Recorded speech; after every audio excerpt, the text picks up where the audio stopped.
Hey, so I just wanted to get on here for my viewers and for those who maybe get on here and hate viewers as well.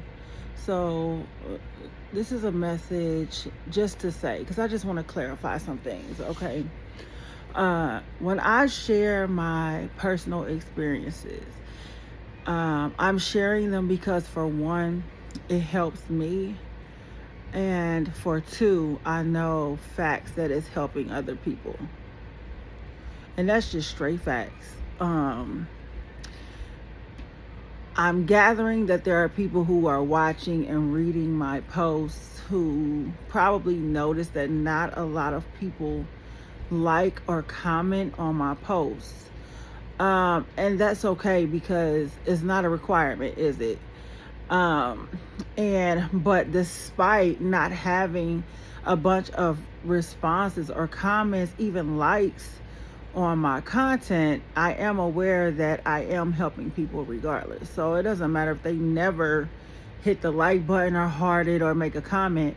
I know facts that I'm helping people just by sharing my story. Um, so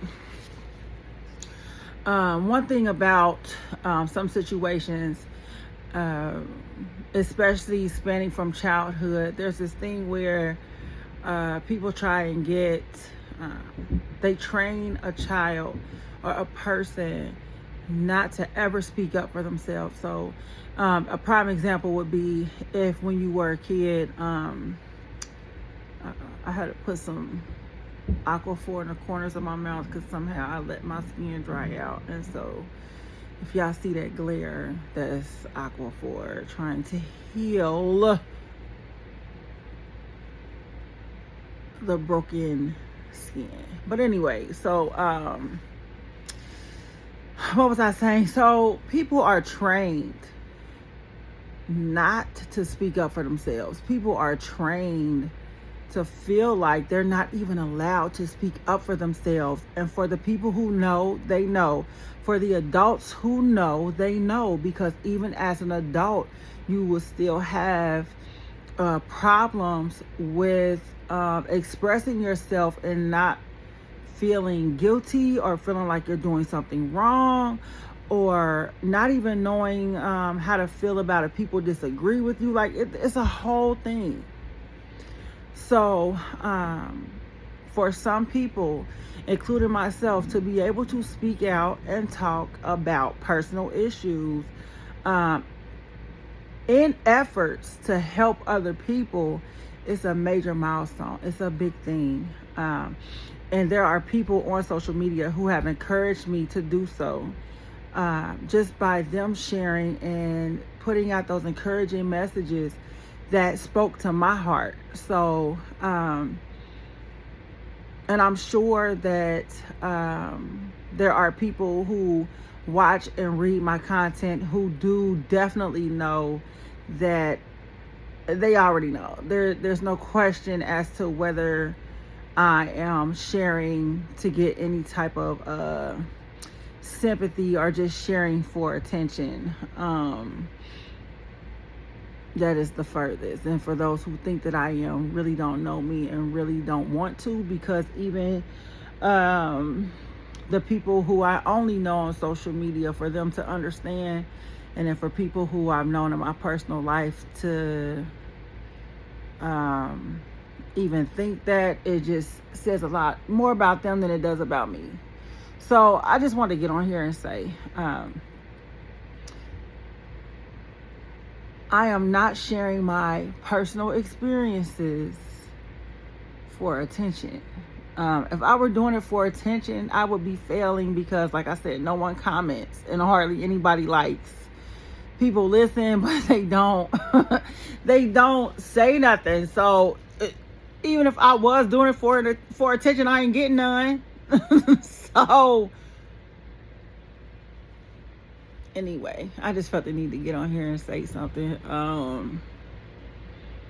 And then just for some words of encouragement before I get off of here, because my page, my content is not about ranting or talking about haters per se. It's actually not per se. It's really just not. So I do want to encourage, and hopefully this is encouraging for those whose throat chakras have been blocked for whatever reason. That it's okay for you to start branching out and even feeling how you feel. Like, it's not even just about the throat chakra, it's about feeling like you're not even allowed to feel how you feel, let alone to voice it. And like I said, if you know, you know. If you know somebody else who's going through it, you still know. So, anyway, be encouraged to start feeling. And it's so funny how this type of abuse works, how a person feels like they can't even feel how they feel, because they feel like somehow it will be exploited. And that is a hard thing to deal with, especially as an adult.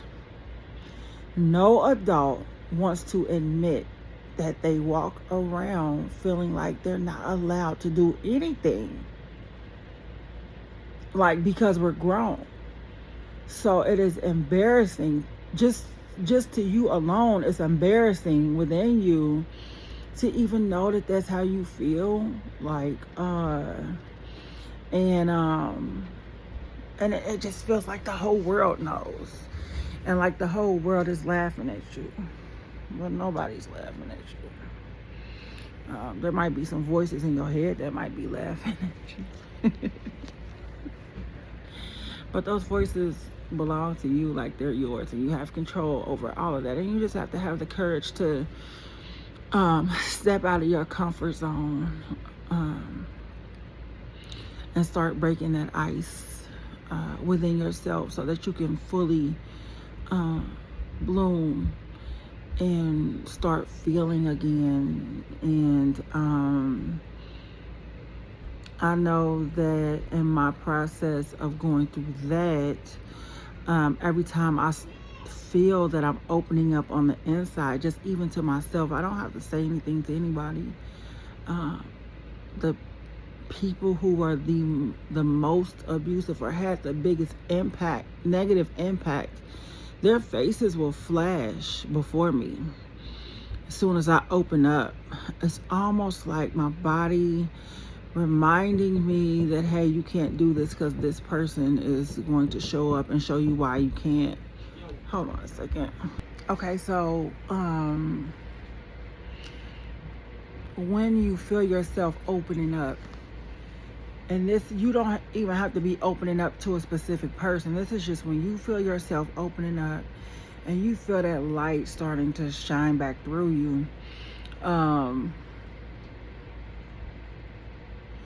Sometimes people's faces will flash before you. It's like a memory. It's almost like it is a protection mechanism. I did learn about that. So it is a protection mechanism, even though it's not very helpful. Once you get so far in your life, it becomes a hindrance, because what your body is doing is it's reminding you of, remember the last time you felt like this person did this and it hurt you. So what it's trying to do is to stop you from feeling like that, so to protect you from being hurt again by that person or those people. But what your body doesn't realize is that that you are actually trying to get past it, that you want to feel good, and that you actually feel that you are strong enough to do that. So it's not fair that you have to fight your own freaking nervous system. Like, you have to fight your own body for things that other people did to you. And it kind of sucks, because it's just like, really, I have to do all of this, like,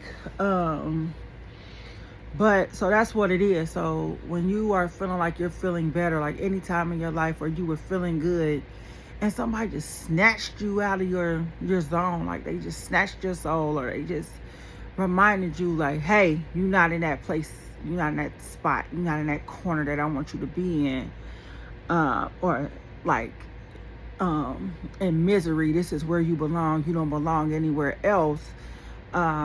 What happens is when you start, every time that you feel good and you don't even have to be around these people, your body will, it triggers your body to remind you that when you felt like this, that you could be hurt. That's really what that is. So what you learn over time of this happening time and time again, and you're trying to figure out like, well, how do I get past that? Because it does feel like it's impossible to get past that, but it's not impossible to get past it. So you have to force it. You have to take the reins. You have to take control and say, no, I'm gonna be who I am. I'm gonna be happy. I'm going to be where and who God made me to be, regardless of, in an instance, if there's a specific person who comes up, regardless of what they think. And then it gets to a point where it's like, regardless of what anybody thinks, because you notice that you run into the same different levels of the same thing in different people. So to end this video, be encouraged to continue to seek your happiness.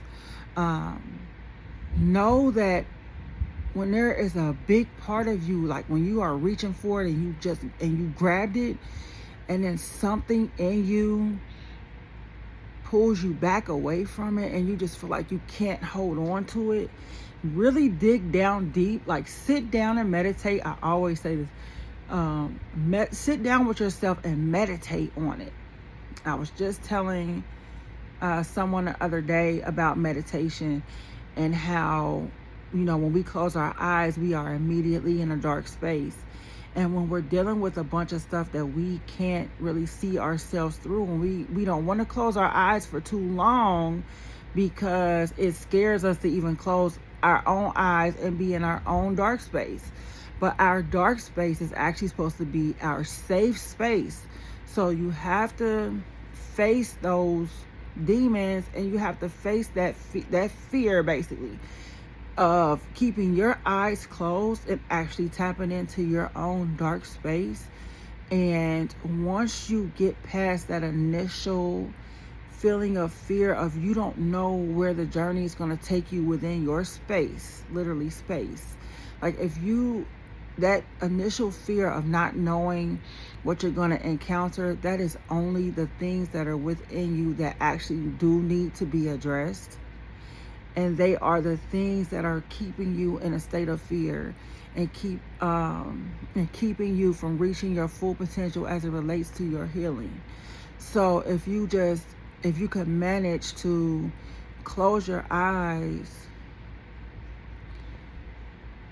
and just journey past those fears, those initial fears, and accept them and give them up to the Most High, which is within you, which is the most high part of yourself.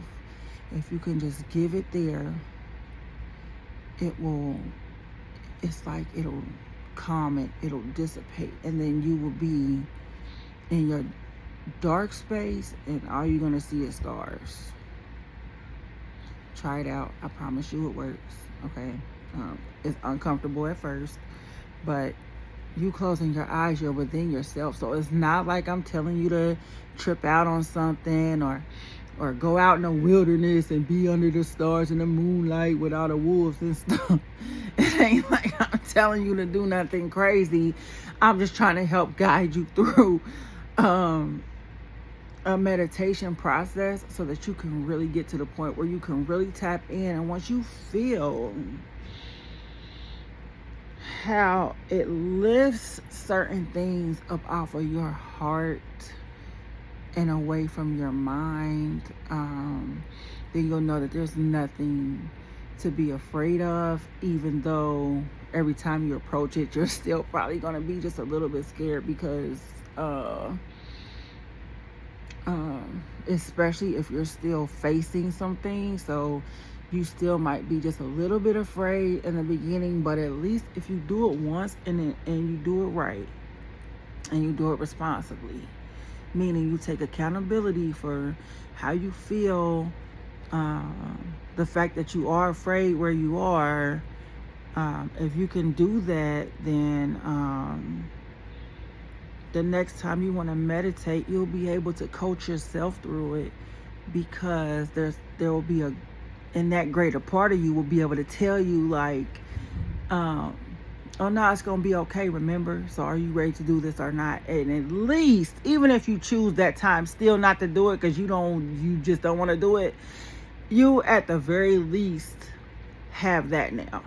So let me get out of here. It's been almost 16 minutes. Love you. Bye.